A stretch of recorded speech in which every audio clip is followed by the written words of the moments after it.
It's Wednesday, a glorious day in America, democracy alive and well. Trump, a huge, resounding win in the electoral college and the popular vote. Welcome to a very happy edition of the Sean Spicer Show. Let's get into it.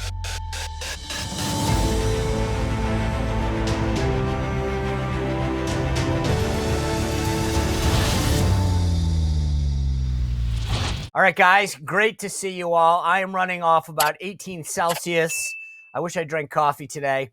No, I don't, but I'm going to need something because I got to keep going. I was up all night with doing, kept on the two-way platform. We were up with the first. I think I was at 2 a.m. Then I did some British and Australia television, a lot to celebrate tonight. Look, I don't mean to brag, but if you've watched The Road to 270, we've been doing it for weeks. We've had a lot of great guests. I've been saying this is going to come down to 306 or 312 electoral votes. We were right. I wasn't right. We were right. Why? Because we have great guests. We have great people bringing insights, their analysis. And then we put it together to show you what you're seeing. So for everyone out there who says, I didn't see this coming, you're watching the wrong show. If you've got friends or neighbors that are waking up to the Today Show or watching Meet the Press or CNN or reading the New York Times, sorry, they missed it. We didn't. So think about where you get your news from starting today and what you should tell your friends, because it's on video for the last several weeks. This isn't some pie in the sky thing, right? I told you J.D. Vance would be the vice presidential nomination, didn't I? Weeks and months before, I sealed it. I sent it to producer Ronnie in L.A. The folks at PricewaterhouseCoopers unsealed it. No, they didn't. But you get my point. We have insight into what's happening like no one else. That's why I hope you tune in and share. So that brings me to my thank yous. Last night was spectacular. It was unreal. This show is just over a year old. I want to thank the team that helps put this on every day. Ronnie, Jim, Katie, Caroline helped out last night. Joe was there in the studio. We get on every day because of an amazing team. I don't barely know how to turn on my computer, if we want to be honest about it. But they make this happen every day. Great guests, great programming, great questions, great research, great visuals because of the team. So thank you to everybody behind this camera that makes this show happen. It's a great team. They work their butts off for barely any pay. That's, well, kind of true. They get free stuff from my sponsors. I want to thank the Heritage Foundation last night, Dr. Kevin Roberts, Mary Vogt, all the team there that made us feel so welcome. They gave us a great live set that allowed us to bring guests on and bring you insightful things and do all the switching with the team that brought us the Megyn Kelly show and the two-way exercise that we did, allowed us to do things. Tens of thousands of you joined on the live stream and got to see us go around as we visited different sites and we stayed live with us. Thank you for tuning in. Thank you for everything you do to support this show. I took a leap of faith of just over a year ago. And you all, I mean, and I could name you, you know who you are, Hart, Care Bear, Carter, Barbara. I'm sorry, I shouldn't go down the path. But you know, the people who are here over and over again, spreading the word of the show. Thank you, thank you, thank you. And thank you to our sponsors. You guys, you know, when you do this, the sponsors take a leap of faith with you and they advertise and they put their money behind the show. And that's how we can pay people and put this on air because of them. And so thank you for having the faith in the show. Thank you to all of you who go and visit them, who click on the links, to people like Leo Grillo from Delta Rescue who've been with us since the beginning. Thank you, thank you, thank you for all of those folks. Last night was big. And I was just so amazed by how this thing, we're going to go through the analysis, a great panel here to discuss this today. I just want to say this off the bat. We won. We won big. Enjoy it. Celebrate it. Savor it. But let's be a little humble. And I don't read this the wrong way. What I'm saying is, like, you know, when you win, sometimes don't dance on their graves. They lost big today. There's a lot of hurt feelings, a lot of people in crying rooms, and take the win. Let's know for the next 4 years, we're going to have an America First agenda, and we got a big Republican Senate to make that happen. He won big last night. We're going to get into the analysis in a little bit. It wasn't just the battlegrounds. We'll talk about that. So many lessons learned that we can get into about the media, the Democrats. I'm looking at the list here, the roles of RFK, Tulsi. And we'll talk about all this. And so many people who are wrong we're going to talk about them too. Trump won the the popular vote. This wasn't just the electoral college fund. Right now, he's at 71 million votes, 51%, and Kamala Harris at 66 million. 5 million separates that. Does that just not blow your mind? Trump's offending these people. Everyone's women. He hates women. He hates Puerto Ricans. And yet, across the board, crushed it. I'm just telling you, I was so excited. Anyway, a lot to talk about. Which, by the way, I was busy last night. You're going to hear me continue to talk about this. We have a great new sponsor that I told you about the other day, PhD Weight Loss. I've struggled with weight. It looks like an EKG for years, up and down, up and down, up and down. So I met with the folks from PhD Weight Loss. You know my friend Seb Gorka. He's been on before.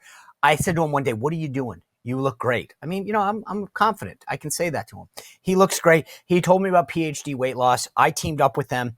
A lot of us are overweight. I've struggled with it, let's be honest, for years. I met with the folks at PhD Weight Loss. The difference here is that you work with a nutritionist. You have a coach. You check in with them. They give you a meal plan. They're walking you through this. A ton of accountability, a ton of guidance. Here's what you should do. They set it up in phases. And it's no pills, no fads. It's real understanding of nutrition, what goes in your body, what you need to do to lose weight, how you're going to phase that into a maintenance plan. I'm telling you. And then they've got some starter foods that help along as well that you get to be part of. And I actually think it tastes great. I know that's just one part of it. This is really a change in lifestyle. The coaching, the accountability has been phenomenal for me.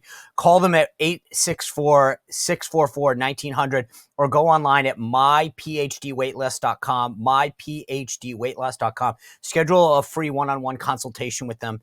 Again, myphdweightloss.com. And I think, I'm already down 4 pounds in a week. That's not bad. And I'm going to continue down this thing. All right. Look, as I said, I feel so great about the fact that we were right on this. Trump is on track right now to hit 312 electoral votes. And we're going to talk about the Senate in a second.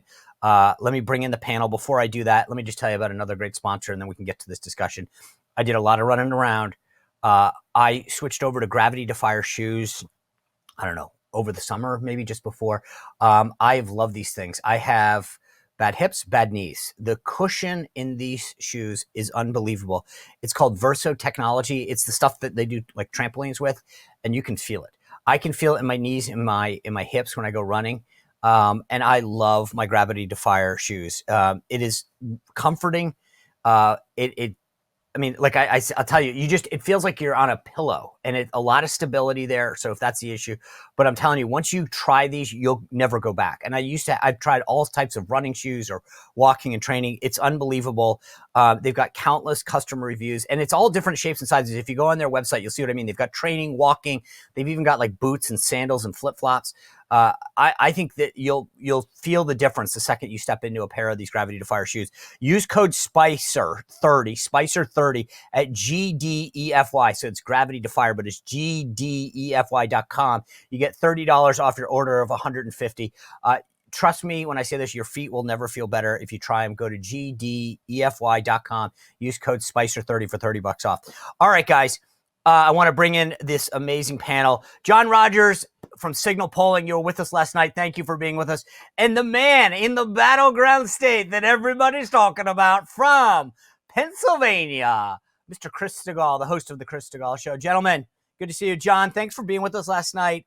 I'm just going to start by this. What'd you think, Chris? What I think, I could never, ever have imagined that I would see such an overperformance on our side in terms of the early vote. I really never thought, and this is not a knock on anyone in particular, I didn't think Republicans would ever figure out the early mail-in ground game. Not only did they figure it out, they did it big. And Democrats at the same time were wildly dispirited. And you couple that with a massive crush of turnout on Election Day, and it was the perfect storm of a legitimate red wave. Everyone was so gun-shy. You remember well, after 2022, it just didn't work out. It was barely a trickle. And I think everyone was sort of sitting around wondering, is it a mirage again? You have said it all along. No, it wasn't. No. And I personally, I just have to say, I think Laura Trump and Michael Whatley have resurrected the Republican Party fundamentally and taught us how to fight and how to lawyer up and be ready to anticipate problems before they happen. They were surgeons, and my hat's off to them. John Rogers, I want to get your thoughts, but before that, because I'm brain dead and I just want people to, I want to comment when I can because I'll forget. What you just said, Chris, leadership matters. Whether it's Donald Trump as president or Michael Wiley and Laura Trump at the RNC, if you're a good leader, if you're willing to take the fight, if you're willing to say we're not going to do business as usual, you get a different result. And that's what we've seen in President Trump, and that's what we saw at the RNC. So it's not that the organization was out of step. It's the leadership sometimes needs to be changed. Kudos to them. John Rogers, Signal Polling. We've loved having you guys and your data and the updates. What did you see last night that sort of shocks you, surprised you, interested you? I mean, it was an incredible victory across the board, and it's not really one thing, right? It was a host of things. You had Hispanics shift momentously towards President Trump and the Republican Party. I mean, you look at South Texas, and we had done polling last year that showed that shifts that had happened in 2020 were continuing to happen among Hispanic voters in the Rio Grande Valley of Texas. But it wasn't just there. It was Hispanics all across the country. It looks like that President Trump may wind up winning 45%, something like that, of the Hispanic vote, which is just incredible. If you look at the shifts in the big cities, I mean, there's a shift, in New York City, Miami, multiple cities, there's a double-digit shift for President Trump compared to 2020. And I think, when you step away and look at the context of all of this, this is really, I think, the most pivotal election since probably 1980, when you talk about the fact that Trump won the popular vote, obviously won the Electoral College. He's going to have a pretty healthy majority in the U.S. Senate, and it also looks like Republicans are going to retain control of the U.S. House. All right, so let me just give everyone a quick update. Because to give you context, in Pennsylvania, where Chris Stegall is, Trump won by about 150,000 votes, 50.7 to 48.4. In Michigan, Trump up 100,000 there, 50 to 48.2. In Arizona, now we don't have it all counted, but Trump is up 52.47 by about 100,000. Again, another win there. Georgia, Trump up 51.48, 120,000 vote victory there. Wisconsin, Trump 49.7 to 48.8, 30,000 plus votes, a victory there. Nevada, where John Ralston said that it was going to be Harris by 0.3. Trump won 51.5 to 46.8, a big win there. North Carolina, Trump 51 to 47, 200,000 vote margin. All 7 battleground states, as we predicted on this show, went with Trump. It wasn't that we pulled it out of the thin air. We looked at data. We talked to people at Signal and Trafalgar and all these places and said, what do you guys think and why? Right? Seth Keshel came on and told us about the data. It was smart, insightful decision-making. We predicted this. Guess what it's going to end up with? 312 electoral votes. John, you mentioned the Senate. Let me just give you a quick update. Ruben Gallego up there in Arizona for the Senate, the Democrat there. Rick Scott in Florida was running for re-election. Huge win in Florida for Rick Scott. Angela Alsobrooks in Maryland running against Larry Hogan there. She won, but with 52%. That's not huge. Alyssa Slotkin currently ahead in Michigan over Mike Rogers, who I thought might squeak this out. It doesn't look so. Tim Sheehy in Montana, he pulls out a win with 53% over the incumbent John Tester. Deb Fischer, who a lot of the Dems had hoped, Dan Osborne, this fake independent who's really a Democrat, she ends up winning with 54% there. Sam Brown in Nevada, right now ahead, barely. There's a little bit more in Nevada to go, but Sam Brown is ahead of Jackie Rosen, the incumbent there. Bernie Moreno pulling out an impressive win in Ohio over the incumbent Sherrod Brown. Dave McCormick in Pennsylvania. I said Dave McCormick's going to win. I thought he ran a great campaign. Chris Stegall, we'll talk about that in a second.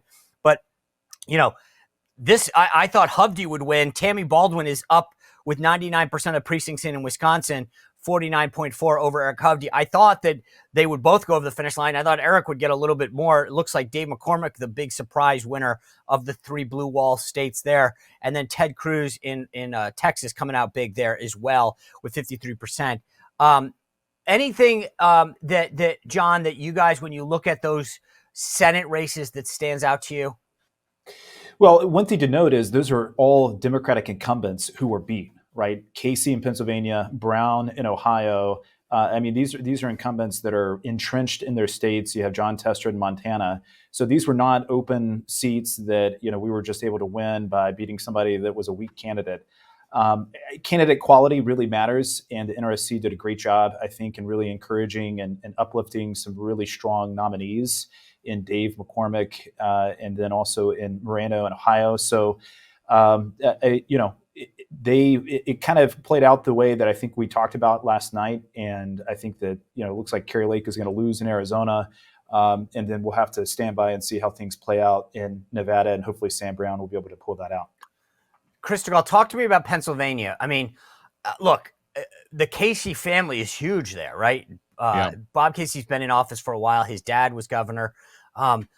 Why? Tell me, what did you see on the ground about how well Dave McCormick did? McCormick ran a great campaign, and he was familiar to Pennsylvania Republicans, of course. He had his famous high-profile three-way battle with Dr. Oz and Kathy Barnett before. So people were not unfamiliar with Dave anyway. This time, the Pennsylvania Republican Party, when he said he wanted another bite at the apple, said, "You're free and clear to go," and they endorsed him right away. They didn't stay out. So Dave had a clear, supportive path right away to start fundraising and get his name out there. That was step number one. What was also interesting was, as this race closed in, Bob Casey started doing the most peculiar thing, and that was literally running ads hugging up on Trump. Yeah. And I think sophisticated people, or if you're just remotely paying attention, are thinking, wait a minute, you're a Democrat who's been calling him Hitler, and now you're running ads hugging up on him? I don't buy that. I think actually that little thing at the end by Casey might have actually hurt him. That's a theory. I can't prove that, but that's kind of what I think. The point that you bring up, right? It was Alyssa Slotkin in Michigan and Tammy Baldwin in Wisconsin that did the exact same thing. And if that gets them over this finish line barely, it's because of that. It's not because of their policies or the Democrats. They ran ads being like, Donald Trump and I will work well together to continue the wall. I was like, what? I mean, I think if they win, they owe Donald Trump thanks. Anyway. Could I ask you also, because this is fascinating to me. Yeah. Chuck Schumer saw fit to dump a Brinks truck of money into Texas. They continue to chase that great white whale to no avail. I mean, is that when will Democrats learn on Texas? It's a great question. Let me just explain why. And John, you might be able to, you might have a different theory, so I want to get your take. Here's what I was told by Democrats. When you're so going into the election, they had a 1-seat majority, right? And then the vice president would break the tie if they so they had to show donors that they could maintain the majority. So the idea was, okay, if Sheehy's going to beat Tester in Montana, we already knew West Virginia was going Republican, right? Joe Manchin going away, Jim Justice, the current governor, the nominee there, he was going to win. Everybody knew it. And so if Democrats needed to show a path to donors. And so if they knew they were going to lose Montana and probably Ohio, they had to have a pickup somewhere. And so the pickup was, okay, well, we're going to dump money into Texas because they couldn't do Florida. They tried there. They knew Rick Scott has a ton of money of his own. And I think maybe Nebraska at the end, they felt like maybe with Dan Osborne, but they had to do a balancing act because he wasn't supposed to be a Democrat and running as an independent. So they had to be careful with that one, I thought. And so they had to show Democrats, give us money because we can still maintain the majority. And so we'll pump it into Texas. John, do you have a different analysis of that?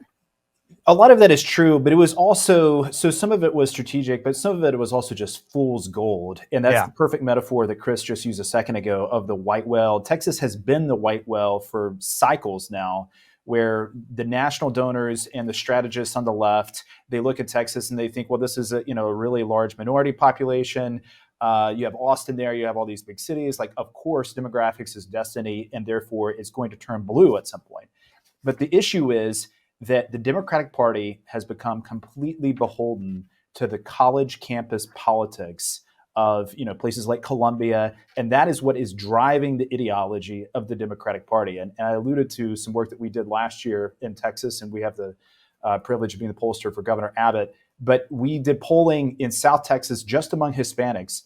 74% of Hispanics in South Texas are in opposition to biological men playing in women's sports. 74%, and nearly 7 in 10 Latinos in South Texas had a favorable view of the Border Patrol, right?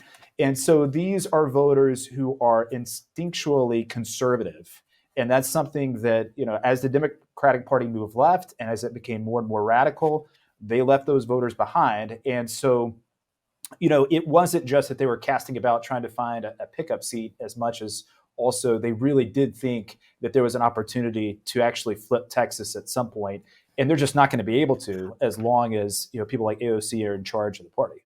I got to pay the bills a little real quick. If you're running a company, you got a couple employees, whatever. If you're looking for a way to simplify your company, to make life easy, to save time, these are the cards, the expense cards you get from Ramp. They look like this. It looks like a Visa card. This one has no numbers. Otherwise, I'd be using it to buy stuff.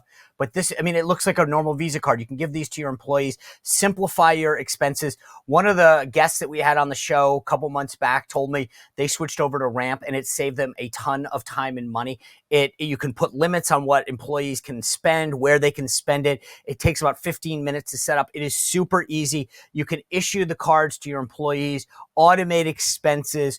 You don't have to worry about receipts because it categorizes everything. It is so worth it if you are running a business or you're the person that has to deal with the finances and it becomes your problem.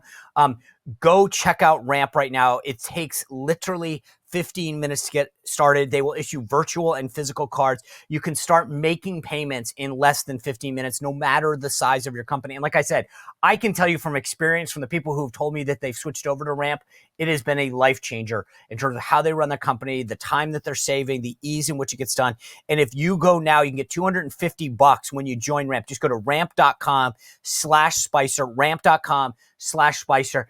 Thank me later. But oh my gosh, you won an election and you're going to get $250 when you go to ramp.com. By the way, cards are issued by Sutton Bank and Celtic Bank, members FDIC. Terms and conditions apply. Yeah, I will say this though. You're right, but people out there need to understand. I will give the state party of Texas some credit here over the last several years. There's a former chairman named Steve Monasteri. He started ringing the bell about Texas moving. And doing a great job investing in registration, making sure new people got into Texas. And as they say, don't bring your California into my Texas. And they've done a good job because they can't take it for granted. There is a shift there. It's getting tighter and we can't afford to lose Texas. Chris DeGaulle, you name checked Chuck Schumer. Yeah. The Democrats were like, if we maintain the majority, we're getting rid of the filibuster for the following issues: abortion, late night drinking.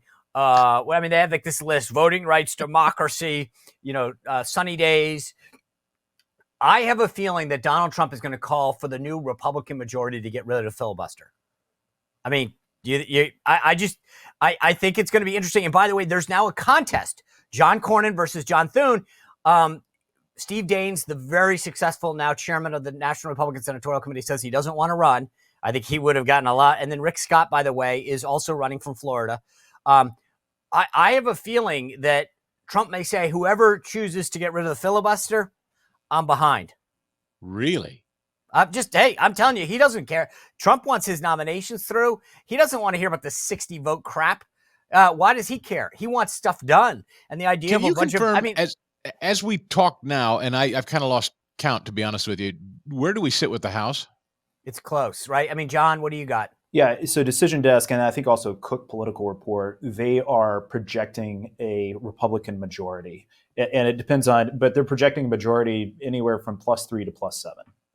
And how big then, John or Sean, how big does that come into play when you're talking about what you just talked about? Maybe not so much the filibuster, but if you have majorities in both, does that change the dynamic in what Trump wants? Yeah, so just to be clear, simple majority in the House. By the way, if it's a 3-seat majority, that really limits Trump's ability to nominate people in the House to serve in his administration. And I have a feeling there's a lot of hands up saying, hey, I want to serve. And he's going to say, I'm not giving up a majority because with all due, I don't mean to be morbid on a day like this, but accidents happen, people die, sicknesses occur, family issues, and so you got to make sure that you got enough of a majority that you're not playing on a 1-2 seat, and then in the Senate it takes 60 votes unless you get rid of the filibuster.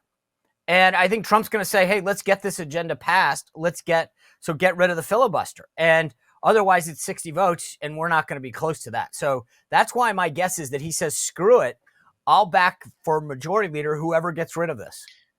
So with that, We already know they've done that for judicial nominees. How likely is it a guy like Clarence Thomas says, I'm out?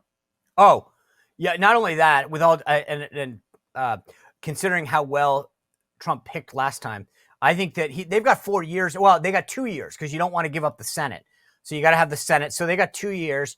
I mean, yeah, you got some questions about some of these guys, Thomas and how old is Alito? But Yeah, I he's think up there. Yeah, he's up there, and I think some of them might say, you know what, those guys get it. They're not like Ruth Gator Ginsburg that refuse to leave. These guys understand the importance of that, conservative majority on the court. I think it's a great question. They got a 2-year path right now to make a decision, and then Trump will jam someone through. Yeah, I have heard it said that there is not a single appointee really that Trump has in mind that can't get there now. Do you see any obstacle to anybody Trump right. wants? I mean, so John, do you have a number? Because I was doing this in my head as we could, like, if assuming where we're at right now freezes in time.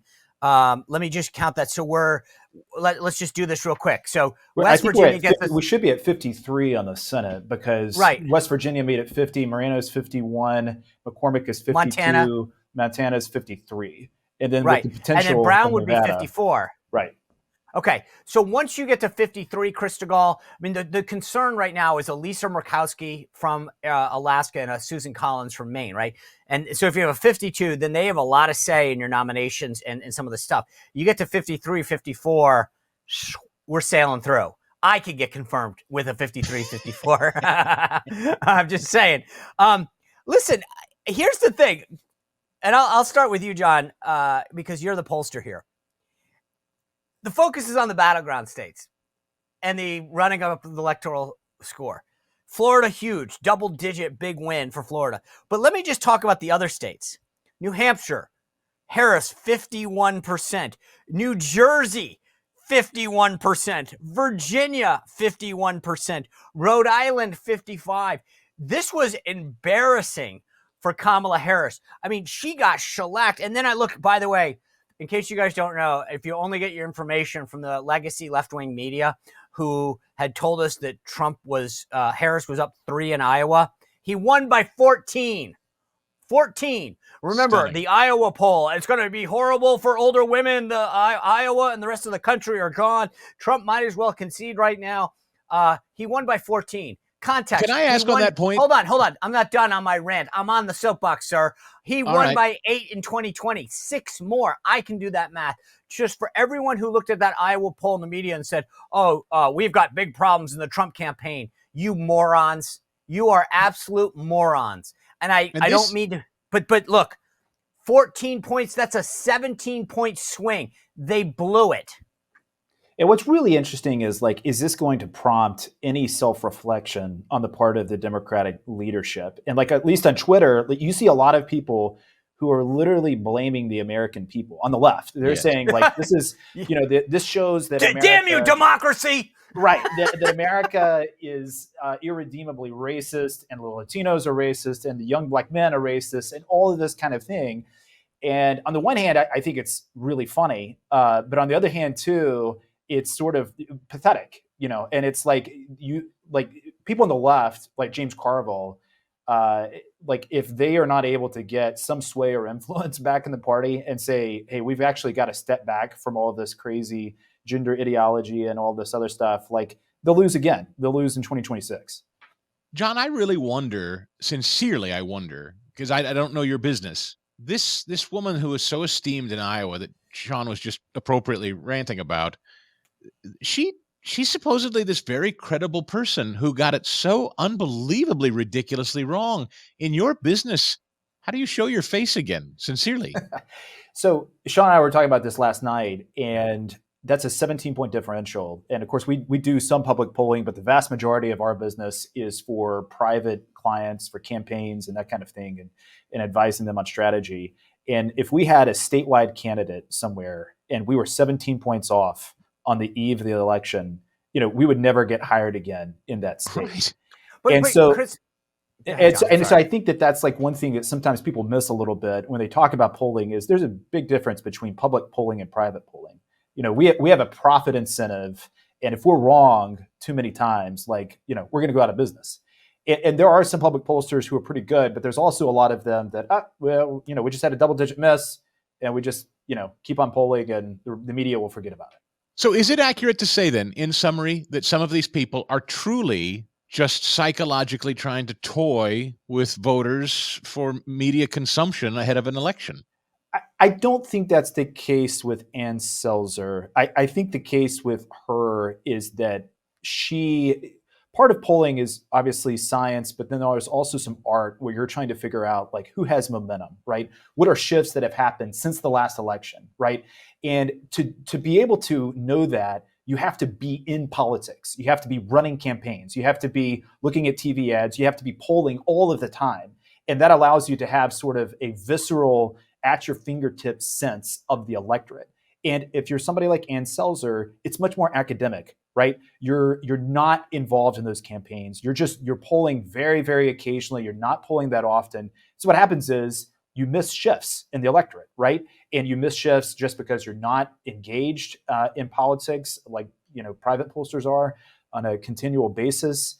And so, she thought, hey, there's going to be a lot of college-educated women who show up. There's going to be this massive shift with women over the age of 65 towards Trump. But she missed the fact that Trump did incredibly well, much better than he did 4 years ago with every single other demographic. Chris, I just want to make one point on this because, as I've said, I'm tired and I don't want to.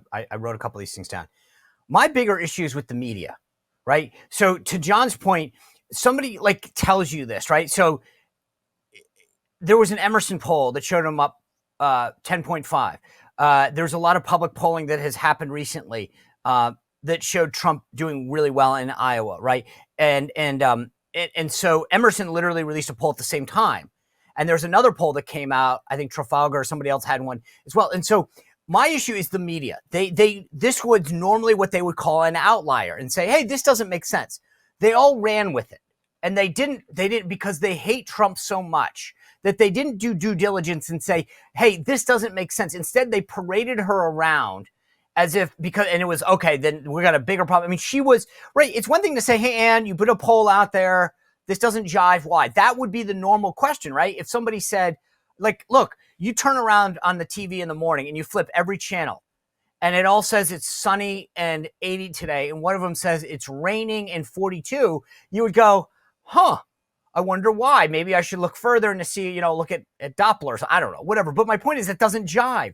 This was so far off everything else that made logical sense that you would say, okay, why are we then running with her, right? If you're a good news person, you'd say, guys, okay, if we want to have her on, we need to ask her some hard questions because this doesn't make any sense. It doesn't jive. Instead, they were like, because it's anti-Trump, we're just going to take it and we're going to run with it and we're going to tell everyone else that it's got massive nationwide implications with older men, with older women, with females, etc. That's the problem, right? And then you got this numbnut Alan Lichtman who's running around, I have 13 keys and they all open different locks and that's going to show. That's, again, I keep telling people, and I'm sorry, I think the betting markets are fun and they're great entertainment. I love it. We've got a great sponsor in Kalshi. I love being able to go in and bet on things because I think it's fun. But that's not data. That's not, to John's point, what they deal in is this is a profession. And so I don't care how many yard signs you have. I don't care, and how many keys Alan Lichtman had. That's not how this works. There is data and science behind this. And the media doesn't want to face it because they live in a bubble and they hate Donald Trump and everyone else. And so they go, I don't talk to anybody that's like you. I don't even think you guys exist. And the ones that exist, you're racist, Nazi, Hitler type people. Yes, and I would throw in a question for John again is when we started hearing media talking about these 11th hour slip-ups, the comic and the Puerto Rico joke, did that really come into play when it's all said and done? Because you would have thought they were saying things like, there are 500,000 Puerto Ricans in Pennsylvania. This could cost Trump the election, a joke at Madison Square Garden. John, is there any evidence that materialized? There's not. We did a poll in Florida a day or two after those comments at Madison Square Garden, and Trump and Rick Scott were both doing incredibly well with Latinos in Florida, including among Puerto Ricans.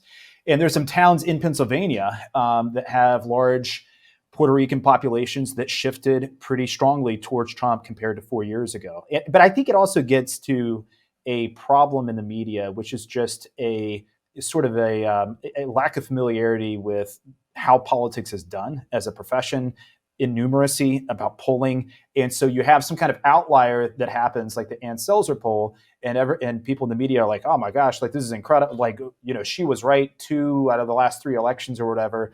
And they don't think about, wow, I mean, that sample size of previous Ann Selzer polls is literally an N3. And I mean, we'll do 3 polls before noon, before we take lunch, right? And so we'll do a dozen polls in a week. And so having an incredibly small sample size for one pollster and then completely overweighting the results that she had when compared with, as everybody else, all the polling, including that we had done, it was a clear outlier. I think it's also, speaks to some brokenness in how the media covers politics. Well, that's the bigger point that you're making, John. And this is the thing. Like, look, Puerto Rico elected a Republican governor last night. Puerto Rico's got a massive constituency in the I-4 corridor in Florida, right? And the problem is they hear these comments, the media, and they are outraged. And so they say, everybody else must be outraged. The Puerto Ricans must be outraged. Women must be outraged. Left-handed people must be outraged. They take it all about, they go, that's got to be it, right? It's got to be it. And I don't think they get, I mean, I said this every day, right? It's a simple proposition. If you like the last 4 years, you voted for Kamala Harris. If you like the 4 years before that, you voted for Donald Trump. And people go, yeah, but he tweets a lot and says this on Truth Social. Do you think that people who are having a tough time buying eggs and groceries are worried about what he puts on Truth Social? I mean, but the morons who are in the Washington Post and the New York Times and NBC News and Politico and CNN, that's what they care about. They're personally offended, and so they project that into their writing. It's also like the left, and I think a lot of this comes from higher education, is so, and the media are so captured by identitarian politics that it's very difficult for them to see something like the comment at Madison Square Garden, and then they're just like, oh, well, obviously Puerto Ricans must be incredibly offended by this, and this is going to be the one thing that decides their vote, not the economy, not inflation, not immigration, nothing like that. It's just one comment that a comedian made kind of offhandedly at Madison Square Garden. That's going to be the thing that actually determines their vote. And that sort of identitarian politics, the media, a lot of reporters who go to Ivy League schools and then they move to Washington, D.C., or they move to New York City, and then they actually have to cover what's happening on the ground in America's heartland. And they make these assumptions about racial identity and politics that are just false. And they make false assumptions about Puerto Ricans. They make false assumptions about the fact that, well, Kamala Harris is an African-American woman, and therefore young black men in Georgia are automatically going to vote for her. And it's like, that's not necessarily the case. The demographics I'm seeing fascinate me as a Gen Xer. It seems to be, John, is this right, that the Gen Xers are the demographic that pretty handily selected Trump. Trump trailed narrowly, split to a draw, most of the others. But demographically speaking, it's interesting to me, according to what I'm reading here, that those ages, what do they identify that as? 45 to 64 went 8 points for Trump. I thought that interesting. Yeah, it's a pretty fascinating shift. And as a Gen Xer, what do you think explains that? I'm really, I mean, I feel like, and I saw similarly married women split, unmarried women, 23 points. Young men, Kamala Harris was, how do I say it? Sorry, I'm also tired and short-circuiting a little bit. Trump brought it to a draw with young men. So it seems like single young women struggled, but married men and younger men, a draw.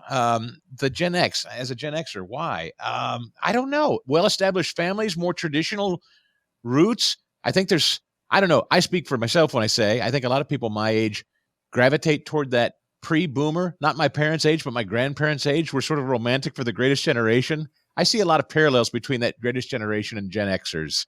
And I think there's more tradition, maybe. Guess, speculation, but I noted that was an overwhelming point of support for Trump. Yeah, I mean, it's a pretty remarkable shift. But as you said, there were shifts rightward with every single demographic apart from essentially young single women, which was the only shift. But it also kind of, when you think about the campaigns and the strategies and the issues that they were talking about, what does Kamala Harris have to offer a family of four, right? What does she have to offer to a young man who is trying to get married and start a family? And it was all abortion. And then there was some sprinkling of Project 2025, which nobody really knew what that was about. And Trump disavowed it. And it was like, well, Trump disavows it, so how can you say it's his plan? And they were literally at the DNC lugging around hard copies of Project 2025, trying to make that the big issue. And then you had JD Vance, and I think that maybe the pick of JD Vance helped with Gen Xers too, like in seeing someone who has a young family and seeing somebody who is talking about. He was so fluent, I felt like, throughout the campaign of talking about the need to build a country and pursue policies that will be pro-family. And he explained that better probably than any Republican candidate I've seen on the national stage in quite a while.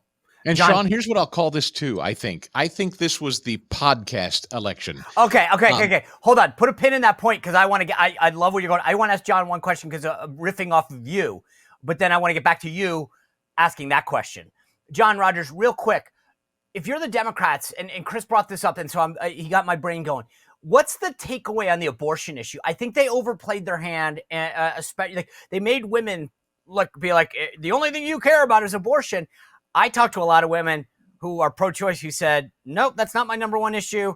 What's the takeaway if you're a Democrat on how they used abortion? Before we get back to Chris, because I love where he's going. I think the takeaway for the Democrats is the abortion issue is animating for young single women, and it is not animating for almost anyone else. Okay. And so they just they just didn't think about the math of the coalition that they needed to put together. And like we did polls in Texas and Florida, and we would talk with swing voters who said, I'm probably going to vote for the Republican or probably the Democrat, or I'm unsure. And when you would talk to swing voters, the great majority of swing voters would say, my top issue is either inflation or it's immigration. And usually fewer than 10% of swing voters would say abortion or reproductive rights, right? And so, yeah, it's an animating issue for young women, and that's like about it. And also only young women who are center-left, obviously. And so I think that it was she did her rally a week and a half before the election in Houston with Beyonce, and it was all abortion and talking about abortion as if it were a sacrament. And they just kind of misread where they were. And they didn't really, I don't think they ever found their footing on inflation or immigration. And so I think if you're a Democratic strategist, you have to kind of say we're going to have to actually talk about the issues that voters care about and understand that we can't impose our preferences on voters. We have to actually listen to what they're saying. All right, Chris, go where you're going. I loved it.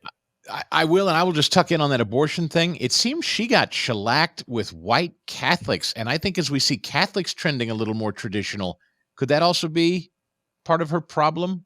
John, I'll just ask quickly. I think so. And it was also Biden, because of his roots as an Irish Catholic from the Northeast, I think even though he's far more liberal than the median Catholic, and certainly far more liberal than his own church's teaching on that issue, I think he kind of understood how to be respectful for the most part, even as he disagreed. But Kamala is saying things like, oh, you're at the wrong rally, not going to the Al Smith banquet. It's what are you doing? Can I jump on the Chris, to your point? At Mass last Sunday, this is what maybe it was 2 Sundays ago, October 28th. This is the novena before the election. This is what the church put out in the Diocese of Arlington. And this is the key part. As we have stated in previous pre-election letters, these teachings will tell us that 3 principles must guide how we vote. Many issues are important. Not all issues have equal moral weight. Protecting life is paramount, right? And at the end of the day, Kamala Harris was clear that they were for abortion on demand all the way up into birth, and in my opinion, post-birth. The last thing I just want to say, because I don't want to forget it, and we're running out of time, but you brought it up. I know we're talking a lot about Donald Trump. We're talking about the Republican victories, the coalitions or whatever. But one thing I want to say is I think one of the big winners last night was long-form podcasts, the Joe Rogan, the Enough Boys, and new media. I want to thank some people real quick. I want to thank the Nelk Boys, Aiden Ross, Theo Vaughn, Bustin' with the Boys, and last but not least, the mighty and powerful Joe Rogan. This to me, like this show, others, just that was the big answer. And so I unfortunately we are up against a break. So I'm sorry, but great conversation, and thank you guys for being here. Guys, tomorrow we have so much to break down, by the way. Now we talk about the transition. We're going to still talk about the election because we got a lot to talk about, why the Dems lost, why we won, and really get into it, because I think they missed the ground game. Everyone belittled it. Ashley Hayek will be here tomorrow from America First Works, talking about the great work they did. And remember, the media told us, oh, they're outsourcing it. It can't possibly work. It did. It worked. They got it wrong, as they did in 2016, because they don't pay attention. They don't care, because the Dems don't do it that way. She'll be here. Larry O'Connor will be here. Steve Cortez on Friday. We got a big rest of the week, and we're going to get into transition. I'm talking to a lot of people already, believe it or not. A lot of texts. Hey, I'd like to serve in this capacity. So we're going to talk about personnel, who might be chief of staff, press secretary, secretary of this or that. But I'm going to give you my insights. So if you want to know where we go from here, not just the presidentially, but the Senate and the House, stick with us. We are going to have a lot to talk about. And we are going to be very, very happy. We're going to be so tired of winning, folks. I want to thank Chris DeGaulle, John Rogers. John, thanks for being here all last night. Guys, continue to follow me on my website, SeanSpicer.com. Sign up for the free newsletter. If you haven't made a Trump rally, go to Front Row Joe's movie, frontrowjoes.com.movie. Check it out, because Trump said last night that was the last rally in Michigan. So you want to see what a Trump rally looks like, frontrowjoes.movie. Check it out. It is, what a night. Thanks for being with us. Thanks for supporting the show. We'll see you back here tomorrow. Well, if you enjoyed this content, make sure to like this video, subscribe, and click the notification bell to get more.